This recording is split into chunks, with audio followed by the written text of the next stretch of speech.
Bagaimana jika semua media sosial yang kita miliki semua lenyap dari muka bumi ini? Sebelum kita lanjut, alangkah baiknya kamu subscribe channel ini dan like video ini dan tonton habis videonya.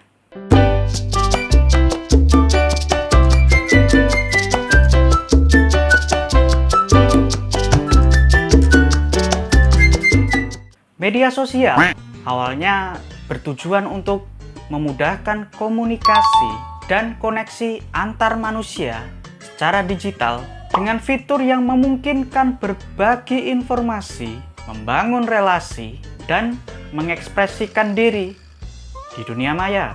Seiring waktu, tujuannya berkembang dan meluas menjadi alat bisnis, pemasaran, hiburan, dan advokasi. Media sosial yang pertama kali muncul di dunia adalah 6degrees.com yang diluncurkan pada tahun 1997. Aku cek dulu apakah masih ada sampai sekarang. Oke, kita coba buka ya. 6 degrees. Oke, coba lihat. 6degrees.com. Coba kita lihat. Wih, hehe, masih ada dong. Tapi ini nggak update ya, berarti situsnya mungkin udah ditinggalkan atau sudah digantikan oleh situs-situs baru, media sosial yang baru gitu. Oke, lanjut videonya. Kemudian setelah itu, perlahan-lahan media sosial baru mulai muncul dan diperkenalkan di internet dan mulai booming juga di Indonesia. Friendster yang dikenalkan pada tahun 2002 sangat populer di Asia Tenggara, termasuk di Indonesia. Damn, saat itu gue masih umur 7 tahun. Masih SD guys. Kemudian, MySpace yang diluncurkan pada tahun 2003 yang sempat menjadi platform media sosial terbesar di dunia sebelum dikalahkan oleh Facebook. Dan setelah itu, Facebook muncul pada tahun 2004, di mana awalnya hanya mahasiswa Harvard, kemudian menjadi platform global yang sampai saat ini masih tetap eksis dengan berbagai perkembangan teknologi yang mengikuti tren global. Legend Facebook ini, serius. Artefak alay gue sampai sekarang masih tersimpan di Facebook.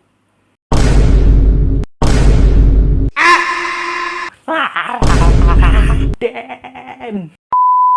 Hingga saat ini, media sosial mempunyai pilihan yang sangat banyak. Nama-nama populer seperti Instagram, TikTok, atau Threads menjadi primadona baru di internet dan menjadi media sosial yang wajib dimiliki oleh kaula muda. Mulai dari generasi X, milenial, dan generasi Z, dan generasi Alpha. Semua pasti mempunyai media sosial yang satu ini. Dibangun dengan segenap hati, berusaha memperbanyak followers, dan mencurahkan semua keluh kesah mereka untuk mendapatkan status sosial yang diinginkan. Lalu kembali ke pertanyaan awal tadi. Bagaimana jika semua media sosial yang ada saat ini, yang telah kita bangun selama ini, lenyap dari muka bumi ini? Wah, chaos sih pasti. Sechaos apa aku nggak bisa bayangin.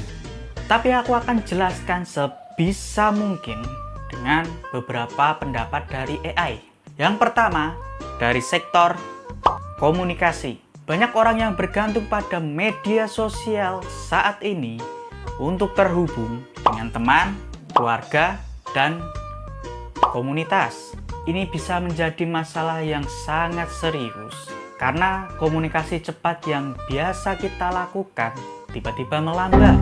Yang kedua, dari sektor informasi dan berita. Sumber berita menjadi sangat terbatas karena banyak orang yang mendapatkan informasi atau berita saat ini dari berbagai platform seperti Twitter yang saat ini menjadi X, Facebook, atau Instagram.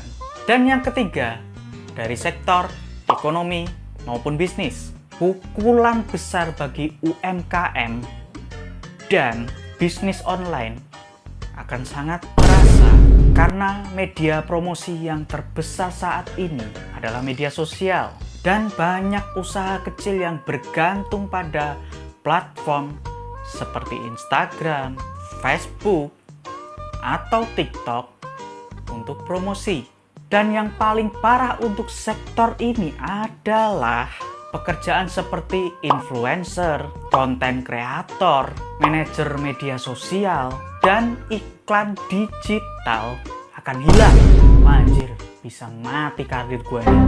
Yang keempat, dari sektor psikologis dan gaya hidup. Seperti yang kita tahu kalau media sosial saat ini adalah lifestyle yang kita jalani. Dan tentunya jika semua lenyap, dampak psikologis akan muncul. Rasa terisolasi bagi mereka yang bergantung pada komunitas online atau kurangnya outlet berekspresi yang mudah diakses, tentu akan sangat mempengaruhi kesehatan mental mereka. Dan yang kelima, dari sektor pendidikan dan aktivisme. Tidak jarang juga konten-konten edukasi di media sosial sering dilihat banyak orang. Dan tentunya konten edukasi terbaik berada di channel Bang Mars TV. Tentunya jika semua media sosial lenyap, edukasi akan kembali ke zaman dulu, di mana ilmu pengetahuan akan lebih sulit didapatkan karena hanya terpusat di perkotaan. Belum lagi ilmu itu dimanipulasi oleh orang pemerintahan. Kelar deh, kelar. Dan ketika semua media sosial hilang, orang-orang mungkin akan beralih ke media alternatif seperti email, forum, pesan teks, atau dulu yang dikenal dengan SMS, atau bahkan membuat platform baru. Jadi nostalgia gua. Dan jadi sadar gua kalau gua sudah melewati semua fase itu. Dunia berubah begitu cepat ya. Jadi ternyata media sosial sudah sangat merubah pola hidup kita. Dari lifestyle, bisnis, hingga pekerjaan yang tercipta dari media sosial. Tentunya jika semua media sosial hilang begitu saja atau tiba-tiba hilang, pasti akan mengganggu kehidupan modern di hampir semua bidang. Tapi juga bisa membuka peluang untuk refleksi dan membangun hubungan kembali, serta ekosistem digital yang lebih sehat. Dan uniknya, pekerjaan dulu yang sudah punah akan kembali lagi. Kalau menurut kamu gimana? Apakah media sosial sepenting itu di kehidupan kamu? Tulis aja di kolom komentar. Dan kita bertemu lagi di video berikutnya. Bye-bye. Kalau beneran medsos hilang dari muka bumi ini, kayaknya gua mau jadi petani aja deh, kayak Harvest Moon.